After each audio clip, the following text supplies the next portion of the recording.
अस्सलाम वालेकुम वरहमतुल्लाहि वबरकातुहू। आज पाकिस्तान की तारीख में बहुत बड़ा दिन है कि हमें आसमा जहांगीर जैसे नासूर से निजात हासिल हुई है। मेरी दुआ है या अल्लाह पाक इसी तरह नवाज शरीफ को उठा ले, जरदारी को उठा ले, असफंदियार वली को उठा ले और मौलाना डीजल को उठा ले, अल्ताफ हुसैन को उठा ले। या अल्लाह इन 5 नासूरों से हमारी और जान छुड़ा दे, जिन्होंने हमेशा पाक फौज के खिलाफ गंद बोला, पाकिस्तानी अवाम की मुखालफत की, पाकिस्तान के दीन की मुखालफत की, पाकिस्तान को वजूद को तस्लीम नहीं किया। मैं पाकिस्तानी अवाम से ये दरख्वास्त करता हूँ कि इसको पाकिस्तान में दफन न होने दिया जाए, इसको इंडिया भेज दिया जाए, इसके भगवानों के पास भेज दिया जाए, इसको मोदी के पास भेज दिया जाए, इसको हसीना वाजिद के पास भेज दिया जाए।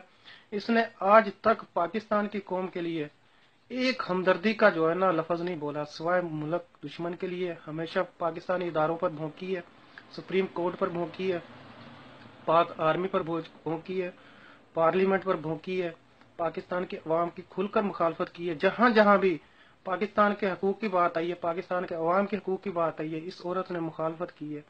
और हमेशा चोरों की, करप्टों की, डाकुओं की, सबकी जो है ना खुलकर इसने हिमायत की है।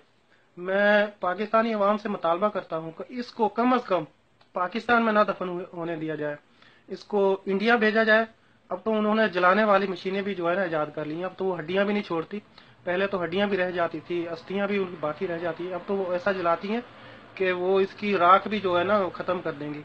अगर इसको पाकिस्तान में रखा गया तो कल को इसके मजार बनेंगे, इसके जो है ना दरबार बनेंगे, फिर ऐसी और आसमा जहांगीर पैदा होंगी और ऐसे गद्दार पैदा होंगे।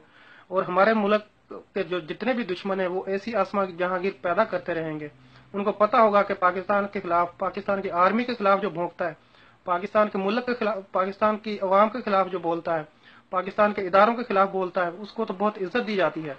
और इसी तरह बस वो ये चीज रखकर अगर इसको यहाँ पे दफनाया और इसका मजार कल को बना तो फिर ऐसी आसमा जहांगीर हमारे मुल्क दुश्मन जो है पैदा करते रहेंगे। और ऐसी आसमा जहांगीर पाकिस्तान के इदारों पर, पाक फौज पर, पाक अदलिया पर भोंकती रहेंगी। ये वही आसमा जहांगीर है जिसने ये खत्म नबूवत बिल की हिमायत की थी और उसको दुरुस्त करार दिया था। मैं चाहता हूँ पाकिस्तान के वहां से मेरी दिली ख्वाहिश है कि जहां भी इसको दफन किया जा रहा है, इसको दफन ना होने दिया, पाकिस्तान की सरजमीन पे इसको दफन ना होने दिया जाए, इसको इंडिया भेज दिया जाए।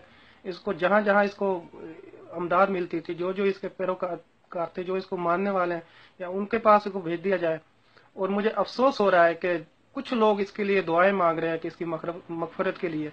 मैं उनसे ये पूछना चाहता हूँ कि इसने मुल्क के लिए क्या किया है, मुल्क के लिए ऐसा काम बताए, एक काम बता दे कि इसने पाकिस्तान के अवाम के लिए, पाक फौज के लिए, पाक अदलिया के लिए कोई एक लफ्ज भी बोला हो कि हाँ जी पाकिस्तान की फौज बहुत अच्छी है, पाकिस्तान की अदलिया बहुत अच्छी है, पाकिस्तानी अवाम के ये दुख हैं, ये उनके मसाइल हैं, उनको हल करने की बात की हो।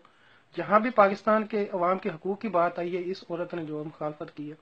तो खुदारा खुदारा इसको पाकिस्तान में दफन ना होने दिया जाए और दुआ की जाए कि अल्लाह पाक इन जो भी इसके जो हुक्मरान इसको सपोर्ट कर रहे हैं, उनको भी अल्लाह इसके साथ ही उसका जो है ना अजर फरमा, उनको भी उठा ले इसके साथ ही। पाकिस्तान जिंदाबाद।